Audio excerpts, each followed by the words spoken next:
As-tu déjà remarqué que lorsque deux personnes cessent de se chercher, le lien commence à révéler sa vérité la plus sombre? Il existe des silences qui ne se contentent pas de faire mal. Ils démasquent. Parce que le plus perturbant, ce n'est pas que l'autre personne arrête de t'écrire. Le véritablement inquiétant, c'est de te rendre compte que toi non plus tu ne le fais. Et pourtant, quelque chose en toi brûle, inquiet, comme si tu étais coincé dans une pause que personne n'ose rompre. Cet espace vide entre deux volontés, ce trou où il y avait autrefois des mots, des rires, des battements de cœur, devient un théâtre d'ombre, un endroit où se projettent des peurs, des désirs refoulés, des souvenirs et des fantasmes. Carl Jung décrirait ce moment comme une fissure dans la psyché. Tout ce que nous n'osons pas regarder en face apparaît là, déguisé en silence, et tu le ressens. Tu le sens dans ton corps, dans ta respiration, dans cette agitation qui te fait vérifier ton téléphone, comme si l'écran pouvait te donner des réponses que ton âme connaît déjà. Ce n'est pas seulement de l'anxiété, c'est la sensation d'être suspendu à un point précis où le lien peut renaître ou mourir. Mais aujourd'hui, nous n'allons pas parler du vieux jeu où l'un poursuit et l'autre fuit. Ce schéma est ancien, prévisible. Aujourd'hui, nous entrons dans un territoire beaucoup plus étrange, délicat et révélateur. Le moment où les deux se taisent, l'instant où deux énergies se retirent en même temps. Et alors quelque chose d'inattendu se produit. Le jeu change. Dans ma consultation, je vois ce phénomène plus souvent que tu ne l'imagines. Des personnes brillantes, fortes, émotionnellement mûres, paralysées par un message qui n'arrive pas, par une absence qui devient un écho interminable. Et ce silence n'est pas vide. Il est biologique, psychologique, symbolique. Il traverse ton système nerveux, active des mémoires profondes et réveille des schémas d'attachement que tu pensais avoir dépassés. Si ce sujet te touche, si quelque chose en toi sent que ce message est nécessaire, abonne-toi et laisse un like. Pas pour nourrir des chiffres, mais pour te rappeler que tu es ici pour te comprendre, pour grandir, pour te reconstruire. Crois-moi, tu ne regarderas pas cette vidéo une seule fois. Aujourd'hui, je vais te guider à travers ce labyrinthe. Je vais te montrer ce qui se passe dans ton esprit, dans ton corps et dans ton ombre quand les deux cessent de se parler. Oui, je vais te donner des outils pour récupérer ton centre, ta force et ta perspective. Mais surtout, je vais t'offrir une compréhension capable de transformer la façon dont tu te lies aux autres. Je te demande juste une chose.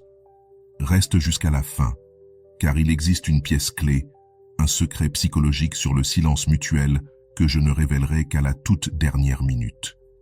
Et quand tu l'entendras, quelque chose va s'aligner en toi, comme si une porte invisible s'ouvrait et que tu comprenais enfin pourquoi ce silence fait si mal, ce qu'il signifie réellement et pourquoi il change parfois tout. Laisse-moi te peindre une scène que tu connais peut-être trop bien. Tu rencontres quelqu'un et quelque chose chez cette personne allume en toi un petit incendie. Les conversations s'étirent jusqu'à l'aube, comme si le monde devenait plus doux à 3 heures du matin. Il y a de la chimie, de la présence, ce sentiment rare que tu n'éprouves pas tous les jours. Peut-être, juste peut-être, as-tu trouvé quelque chose qui mérite d'être protégé. Les messages vont et viennent avec cette cadence addictive que ton cerveau reconnaît immédiatement. Car oui, même si tu ne t'en rends pas compte, chaque fois que son nom apparaît sur ton écran, ton esprit s'illumine comme s'il avait trouvé une étoile. C'est de la dopamine pure, ce doux mensonge qui te fait croire que quelque chose de grand commence. Et puis, quelque chose change. Peut-être un commentaire mal interprété, peut-être une vieille blessure qui remonte, peut-être juste la vie qui se met au travers.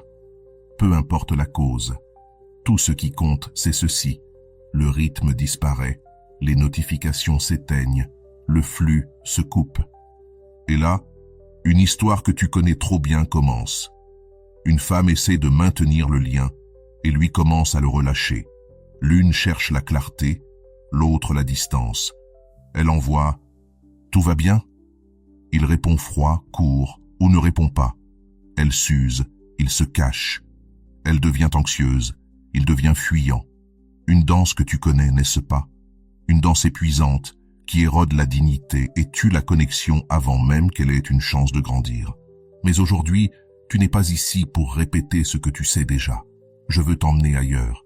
parce qu'il existe un scénario que presque personne n'explique, et qui révèle pourtant la vérité de tout lien humain. Que se passe-t-il quand aucune des deux parties ne poursuit? Que se passe-t-il lorsque toi, qui as toujours été celle qui sauvait, celle qui écrivait, celle qui soutenait, décides pour la première fois de te taire? Et lui aussi? Là, le jeu change, parce que dans ce silence mutuel, il n'y a ni poursuite, ni fuite, ni rôle. Il n'y a qu'un espace vide, brut, un espace qui ne ment pas. Et cet espace active une loi psychologique que presque personne ne comprend, le paradoxe de la disponibilité. Entrons une seconde dans la neurobiologie, juste assez pour comprendre ce qui est vraiment en jeu. Quand quelqu'un te plaît, ton système de récompense s'illumine. La dopamine, cette étincelle qui te motive, te fait espérer et parfois te trompe, commence à circuler. Mais voici la révélation. Ton cerveau ne libère pas de dopamine quand tu reçois le message, mais quand tu l'attends. L'anticipation est la drogue, le peut-être aujourd'hui, le et si c'était lui, le qu'est-ce que ça veut dire. Ton cerveau s'excite davantage en imaginant la rencontre qu'en vivant la rencontre. Et c'est pourquoi, quand le contact est constant, quand il est toujours disponible, toujours présent, toujours rapide, ton cerveau se détend. Il baisse la garde, la dopamine, l'émotion. Non pas parce qu'il a moins de valeur, mais parce que ton esprit est câblé depuis des millénaires pour désirer ce qui n'est pas totalement sûr. Alors quand le silence arrive, quelque chose de profond s'active. Quelque chose qui te met en alerte, quelque chose qu'il ressent aussi, même s'il ne l'avouera jamais. Ce mode d'alerte où le système émotionnel se réveille soudain et commence à regarder vraiment ce qui peut être perdu ou gagné. Et c'est là, exactement là, que l'histoire commence à se révéler. Là où il se montre, là où tu te rencontres toi-même, là où la vérité cesse de se cacher. Quand tu veux, envoie-moi la suite et je continue avec le même ton, le même rythme et la même profondeur. C'est comme si ton système nerveux disait « Attends, où est la récompense que nous attendions? Où est passée l'étincelle qui nous nourrissait ?» Et voici ce que presque personne ne t'explique. Quand toi aussi tu te tais, quand tu te retires sans drame, sans menace, sans explication, tu déclenches en lui exactement la même réaction neurobiologique. Tu le pousses à ressentir le vide que toi-même tu ressens. Laisse-moi te raconter quelque chose que je vois constamment en consultation, quelque chose que Carl Jung comprenait mieux que personne. Le comportement humain révèle sa vérité dans le silence, dans ces pauses où plus personne n'essaie d'impressionner personne. Une femme est venue un jour me dire « J'étais en train de connaître quelqu'un d'incroyable. Tout coulait, tout était léger, tout semblait prometteur. Et soudain, il a cessé de m'écrire avec la même fréquence. Je me suis sentie agitée, anxieuse, déconnectée de moi-même. Je lui écrivais et il répondait froid, court, distant. Plus j'essayais, plus il s'éloignait. Une scène classique. Tu l'as vécu, tu l'as vu, tu l'as senti. Je lui ai demandé « Qu'as-tu fait ?» Et elle m'a répondu quelque chose que presque aucune femme n'ose faire. J'ai complètement arrêté. Pas pour le punir, pas pour provoquer une réaction, pas pour le faire revenir.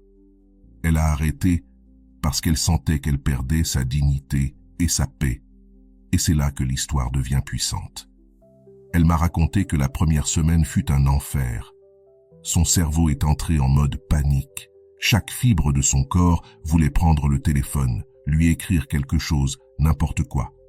Mais elle a résisté, elle s'est tenue, elle s'est choisie. Et un jour, après tant de batailles internes, elle s'est posé une question. C'était brutal, honnête, nécessaire. Pourquoi ai-je tant besoin de la validation de quelqu'un qui, émotionnellement, n'est pas disponible pour moi après une semaine, après 10 jours? Il a écrit, mais pas avec un message indifférent, pas avec un salut sec. Il a écrit confus, inquiet, comme si quelque chose en lui s'était réveillé. Pourquoi as-tu disparu? Il s'est passé quelque chose. Tu vas bien? Et elle, qui entre-temps avait traversé un voyage intérieur que très peu de personnes osent affronter, lui a répondu depuis un endroit complètement différent, sans anxiété, sans urgence, sans cette sensation de dépendance émotionnelle qui autrefois la dominait. Et cette énergie a tout changé. Parce que lorsque les deux gardent le silence, lorsque les deux se confrontent à l'absence de l'autre, quelque chose de profond se reconfigure. Lui a dû regarder ce qu'il ressentait vraiment sans le confort de l'avoir toujours apporté. Et elle a dû se regarder elle-même sans se cacher derrière l'illusion du lien. Et voici une vérité qui peut faire mal, mais qui te libère quand tu la comprends. Quand tu es toujours disponible pour quelqu'un, quand tu réponds vite, quand ta vie s'organise autour de lui, tu ne montres pas de l'amour. Tu montres une absence.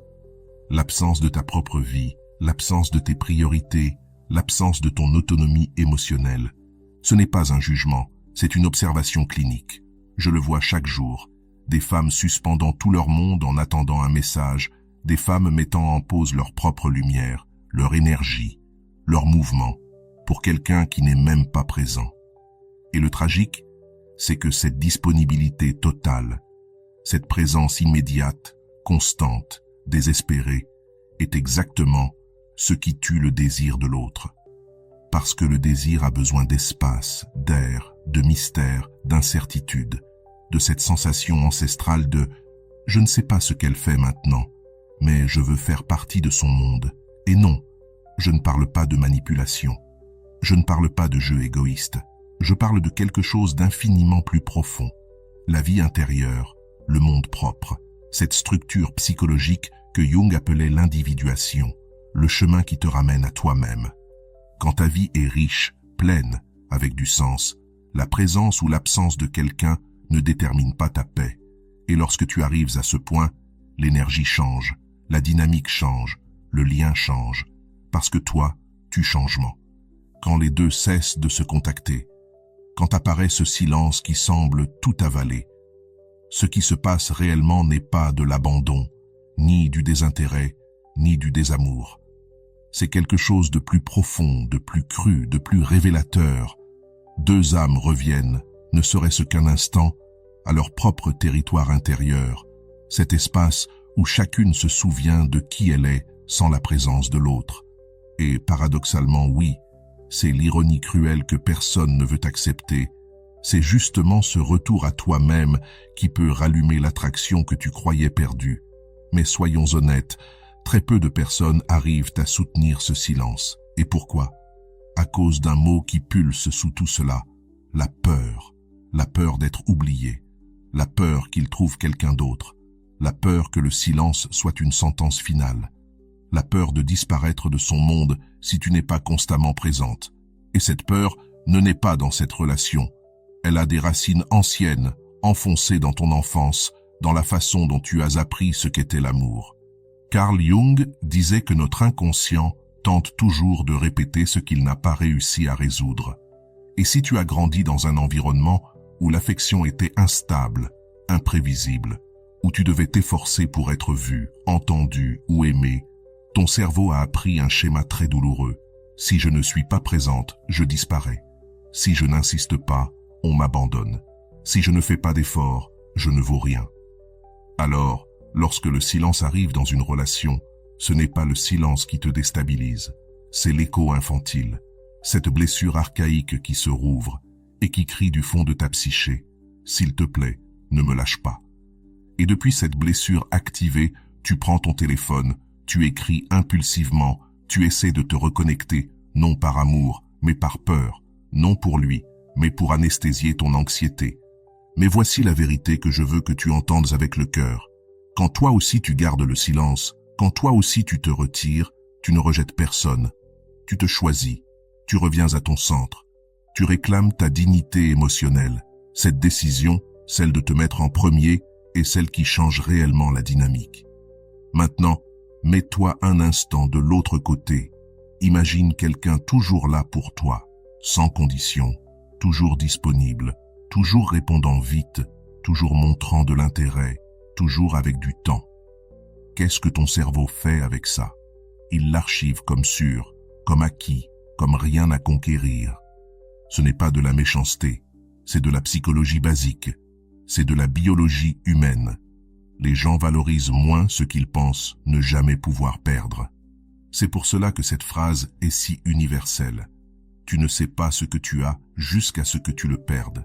ce n'est pas un cliché, c'est de la neuroscience pure. Alors, quand toi, la femme toujours disponible, tu disparais, quand tes messages n'arrivent plus, quand ton énergie n'est plus en offre permanente, quelque chose s'active en lui, une alarme primitive. Que s'est-il passé? Pourquoi n'est-elle plus là? Ai-je fait quelque chose de mal? Y a-t-il quelqu'un d'autre? Je l'ai perdu. Et voici le fascinant. Ces questions n'apparaissaient jamais tant que tu étais disponible. Mais maintenant, dans ton absence, il devra y faire face. Il devra s'asseoir avec ce qu'il ressent sans tes messages comme refuge. Il devra regarder ce que tu signifiais sans tes paroles comme rappel. Et oui, dans de nombreux cas, c'est précisément dans ce vide que l'autre personne comprend ta valeur. Mais écoute-moi bien, car c'est essentiel pour ne pas te perdre. Tu ne gardes pas le silence pour manipuler. Tu ne gardes pas le silence pour provoquer un manque. Tu ne gardes pas le silence pour que quelqu'un te manque. Tu gardes le silence pour revenir à toi, pour récupérer ton énergie, pour reprendre ta vie. S'il revient, merveilleux. S'il ne revient pas, merveilleux aussi. Parce que pendant ce temps, tu construis quelque chose d'infiniment plus précieux, une relation saine avec toi-même. Et voici la vérité que presque personne ne veut affronter, mais que Jung répétait, le silence mutuel n'est pas une stratégie, c'est un miroir qui t'oblige à voir ce que tu évites depuis des années. Parce que si tu oses réellement observer, tu verras quelque chose de douloureux, mais de libérateur. Ton obsession pour le contact constant n'est pas pour lui, elle est pour toi, pour ton besoin de validation, pour ta peur de la solitude, pour cette inquiétude interne que tu n'arrives à calmer que lorsque quelqu'un te confirme que tu existes, que tu comptes, que tu es choisi. Le silence mutuel révèle ce que le bruit émotionnel cache. Et même s'il fait mal, il t'offre la plus grande opportunité de toutes, revenir à toi dans les espaces les plus silencieux. Quand une femme arrive, le cœur serré parce que quelqu'un a cessé de lui écrire, je ne commence jamais en demandant pour lui. Je commence en demandant pour elle.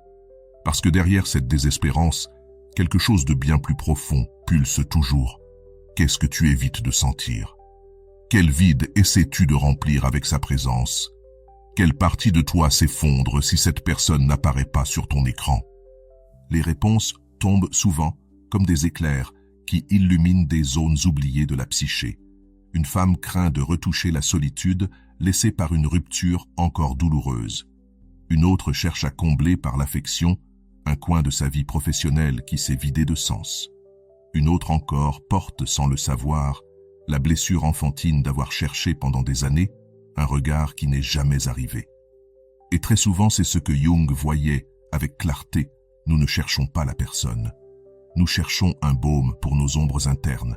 Et quand arrive le silence mutuel, quand la distraction disparaît, quand il disparaît, la vie te place devant un seuil. Tu peux le traverser dans la panique ou dans l'éveil. Tu peux rompre le silence pour calmer l'anxiété, comme quelqu'un qui boit de l'eau salée en pensant étancher sa soif. Ou tu peux soutenir ce vide et oser entrer en toi-même, te demander avec une honnêteté féroce, qui suis-je sans son message? Qu'est-ce que j'essaie de ne pas sentir? Quelles blessures anciennes parlent à travers moi? Quelles versions de moi répètent encore des schémas que je ne veux plus vivre? Et laisse-moi te le dire avec la certitude de quelqu'un qui a accompagné des âmes pendant des années. Si tu choisis la deuxième option, si tu choisis vraiment de te regarder, ce n'est pas seulement cette histoire qui change. C'est ta façon d'aimer, ta manière de te lier, ta manière d'exister. Mais il faut aussi être réaliste. Tous les silences ne sont pas des chemins. Certains sont des pièges déguisés en force. Le premier, c'est le silence comme vengeance, celui qui naît du ressentiment. Je veux que tu ressentes ce que j'ai ressenti. Ce silence ne libère pas, il enchaîne. Tu continues de tourner autour de lui, d'espionner ses stories, de mesurer chacun de ses gestes pour provoquer une réaction. Ton silence n'est pas un silence, c'est un cri déguisé. Le second, c'est le silence qui te consume de l'intérieur. Tu n'écris pas, mais ton esprit ne le lâche pas une seule seconde. Tu analyses chaque mot, tu inventes des scénarios, tu te perds sur ces réseaux. À l'extérieur, tu te tais. À l'intérieur, tu hurles. Le troisième, c'est le silence avec attente. Celui où tu espères que ton absence devienne un aimant. Tu comptes les jours, les heures, les minutes. Et quand il ne revient pas, tu te brises. Ce silence ne te construit pas, il t'épuise. Mais le silence qui change le destin, c'est un autre silence. Celui qui naît de l'amour-propre, pas de l'orgueil. Celui qui vient du désir profond de te retrouver, pas de manipuler l'autre. Ce silence est une alchimie. Il ne naît pas de la peur, mais de la sérénité. C'est le silence où, enfin, tu te dis « je lâche prise ». S'il revient, très bien. S'il ne revient pas, c'est très bien aussi, parce que pendant ce temps, tu reviens à toi, à ta vie, à ton propre axe. C'est un silence où il cesse d'être le soleil autour duquel tournait toute ton énergie émotionnelle et tu redeviens ton propre centre. Alors une question apparaît. Que fais-tu réellement pendant ce silence? Comment en faire un portail de transformation plutôt qu'une torture? D'abord, il faut comprendre quelque chose de profondément humain. Ton cerveau continue de vouloir de la dopamine. Cette petite étincelle qui venait autrefois d'un message de sa part, d'un « comment ça va », d'une notification qui s'allume. Elle est encore là, vivante. Et si tu ne lui donnes pas une source plus saine, ton esprit va la chercher dans ce qui lui est familier. Vérifier ton téléphone compulsivement, retourner sur ses réseaux, imaginer des scénarios qui te fatiguent. La clé, ce n'est pas de résister, c'est de rediriger. Le corps est un temple chimique. Quand tu bouges, quand tu marches, quand tu cours, quand tu respires profondément, alors que le monde dort encore, ton cerveau libère ce dont il a besoin. Dopamine, sérotonine, endorphine. Ce n'est pas un hasard si tant de femmes renaissent en prenant soin de leur corps pendant un silence émotionnel. Ce n'est pas une distraction, c'est la biologie qui se range de ton côté. Puis viennent les routines. Ton esprit s'était habitué à se réveiller en attendant un message, à porter cette combinaison d'illusions et d'anxiété. Quand cela disparaît, un vide se crée. Il fait peur, mais c'est un véritable canevas. De nouvelles routines deviennent de nouvelles constellations en toi.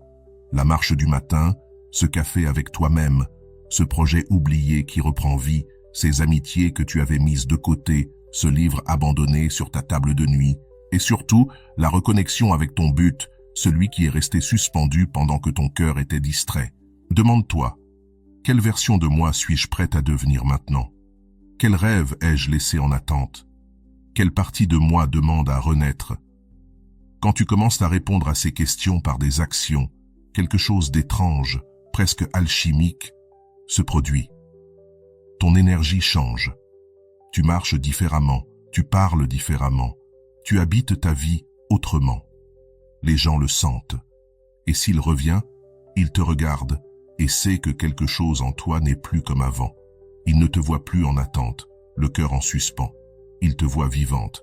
Et ça, femme, c'est infiniment plus attirant qu'une conversation forcée.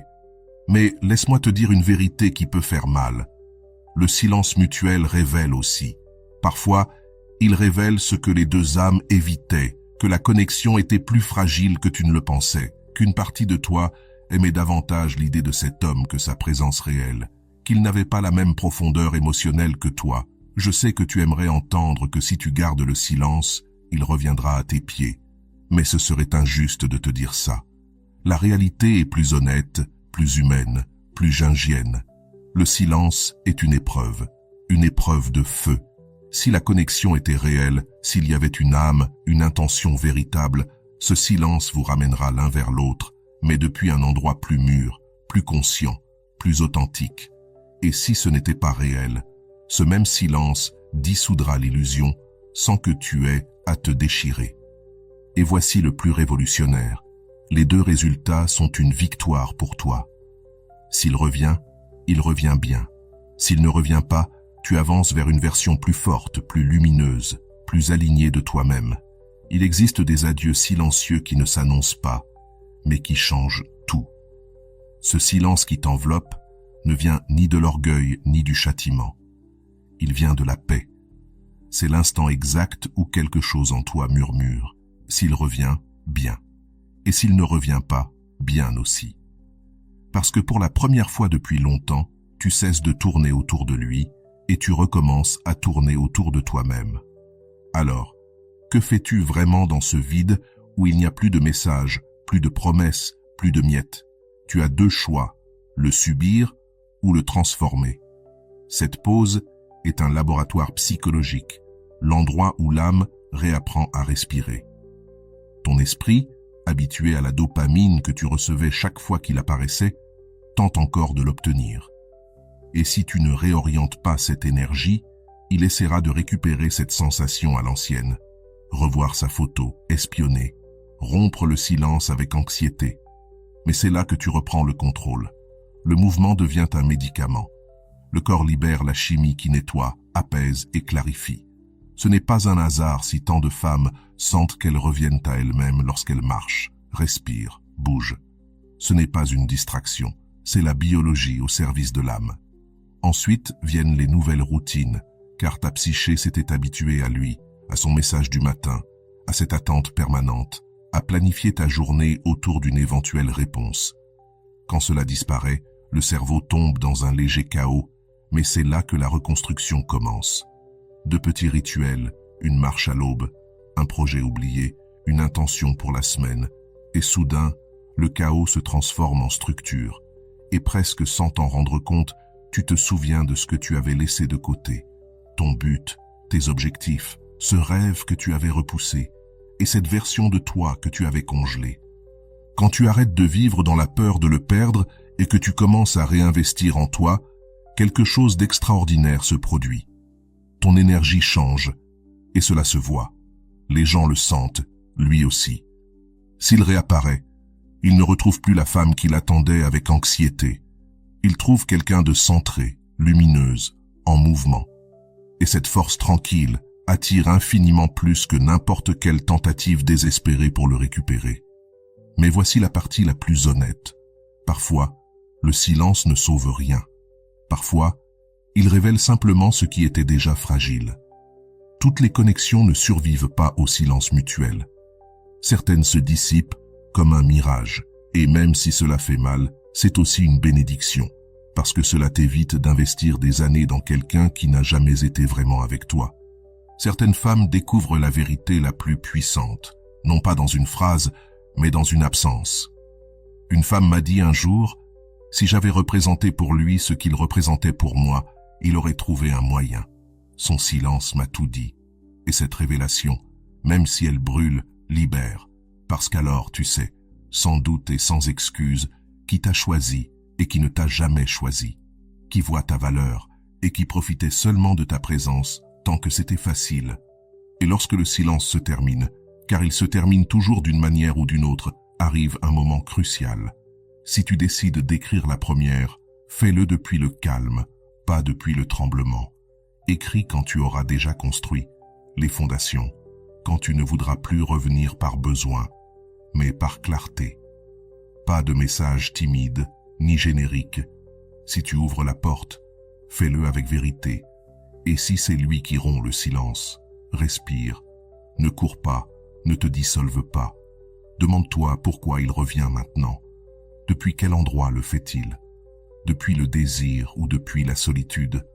Prends ton temps. Ta valeur ne réside pas dans la rapidité à répondre, mais dans ta capacité à répondre depuis ton centre. J'ai vu beaucoup de femmes tenir des semaines de silence avec dignité, puis perdre tout ce travail intérieur dès qu'un simple « tu me manques » apparaît. Ne retourne pas à cet ancien schéma. Ne reviens pas vers la version de toi que tu essayais de laisser derrière.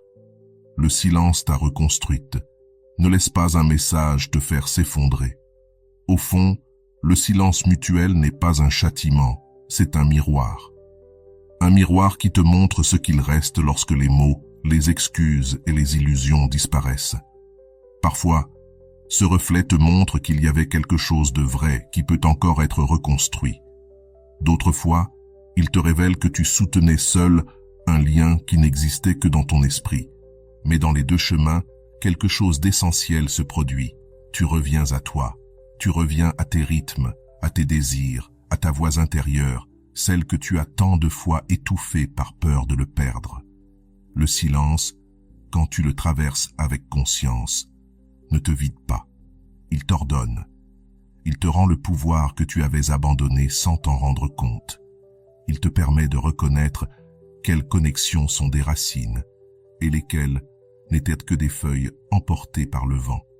Et quand une femme revient à elle-même, le jeu change. S'il revient, il te trouvera différent.